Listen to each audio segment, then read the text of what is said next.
Right weather కి సంబంధించినటువంటి break news చూస్తున్నాం. హైదరాబాద్ ను వరుణుడు వీడటం లేదు. నగరంలో మరోసారి భారీ వర్షం కురిసేటువంటి అవకాశం ఉందని వాతావరణ శాఖ ప్రకటించింది. 3 రోజుల పాటు భారీ వర్షాలు కురిసే ఛాన్స్ ఉందని తెలిపింది. హైదరాబాద్ తో పాటు తెలంగాణలో అన్ని జిల్లాలకు వాతావరణ శాఖ ఎల్లో అలర్ట్ జారీ చేసింది. పర్టికులర్ గా హైదరాబాద్ లో దాదాపుగా గత 4-5 రోజులుగా కురుస్తున్నటువంటి భారీ వర్షంతో హైదరాబాద్ అతలాకుతలమైపోయినటువంటి పరిస్థితి ఉంది. లోతట్టు ప్రాంతాలన్నీ జలమయమయ్యాయి.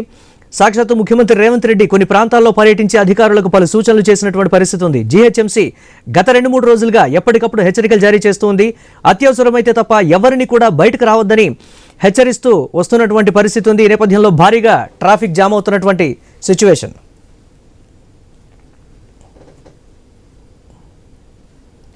హైదరాబాద్ లో మరోసారి భారీ వర్షం కురిసే అవకాశం ఉన్నటువంటి బ్రేకింగ్ న్యూస్ చూస్తున్నాం. దీనికి సంబంధించి మరిన్ని అప్డేట్స్ మా కరెస్పాండెంట్ సుప్రియ అందిస్తారు. సుప్రియ, ఇప్పటికే జీహెచ్ఎంసీ అధికారులు అలర్ట్ అయినటువంటి పరిస్థితి ఉంది. లోతట్టు ప్రాంతాల వాళ్ళని అప్రమత్తం అయితే చేస్తున్నటువంటి సిచ్యువేషన్.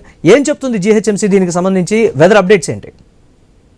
మురళి, తెలంగాణ రాష్ట్రాల్లోకి ఎల్లో అలర్ట్ కొనసాగుతూ ఉంది. అయితే 2 రాష్ట్రాల్లో మరో 3 రోజులు భారీ వర్షాలు కురుస్తాయని హెచ్చరించింది వాతావరణ శాఖ. తెలంగాణలో ఉత్తర తెలంగాణ జిల్లాలకు భారీ వర్షం కురిసే అవకాశం ఉందంటున్నారు వాతావరణ శాఖ అధికారులు. తెలంగాణలోని అన్ని జిల్లాలకు ఎల్లో అలర్ట్ ఇచ్చింది. అయితే జాగ్రత్తగా ఉండాలని కూడా అధికారులు చెప్తున్నారు. క్యుమోలో నింబస్ మేఘాలతో 3 రోజులు భారీ వర్షాలు పడతాయని చెప్తూ ఉన్నారు.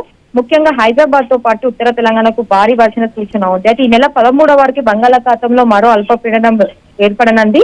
దీని ప్రభావంతో అయితే ఏపీలోని పలు ప్రాంతాల్లో కూడా మోస్తారు నుంచి భారీ వర్షాలు కురుస్తాయని వాతావరణ శాఖ అధికారులు చెప్తున్నారు. ఇక హైదరాబాద్ లో మళ్ళీ వర్షాలు అయితే దంచి కొడతాయి. దీంతో నగరవాసులు వర్షం అంటేనే భయపడే పరిస్థితి అయితే మనకు కనిపిస్తుంది. ఎందుకంటే చాలా చోట్ల రహదారులపై నీళ్లు నిలిచిపోవడము, పాతబస్తీ, చార్మినార్, చందన్గుట్టలో భారీ వర్షం కురిస్తే చాలు లోతట్టు ప్రాంతాలన్నీ జలమయం అవుతూ ఉంటాయి. ఇటు బహదూర్పుర, గౌలిగూడ, షాలిబండ, సైదాబాద్, మలక్పేట్, చాదర్ఘట్ లో అయితే వర్షం ముంచెత్తుతుందనే చెప్పాలి. అవన్నీ లోతట్టు ప్రాంతాలు కాబట్టి నాలాలు ఉంటాయి కాబట్టి అక్కడ ఉండే వాళ్ళు కూడా ఎంతో భయపడే పరిస్థితి అయితే మనకు కనిపిస్తుంది. ఇక సికింద్రాబాద్ లోని పైగా కాలనీ, బేగంపేట్ ఇలాంటి ప్రాంతాల్లో, జీడిమెట్లలో కూడా చూస్తే అయితే ఇదే పరిస్థితి కనిపిస్తుంది. కాబట్టి వాళ్ళందరికీ అప్రమత్తంగా ఉండాలని చెప్పి ఇటు జిహెచ్ఎంసీ అధికారులు, హైడ్రా అధికారులు అయితే చెప్తున్నారు. ఎప్పటికీ అప్పుడు అయితే ఇటు జిహెచ్ఎంసీ అధికారులు అవ్వచ్చు, లేదంటే హైడ్రా కమిషనర్ కూడా రంగంలోకి దిగి అయితే పర్యవేక్షిస్తున్నారు. ఇక రానున్న 3 రోజులు అయితే భారీ వర్షాలు ఉన్నట్టు కూడా వాతావరణ శాఖ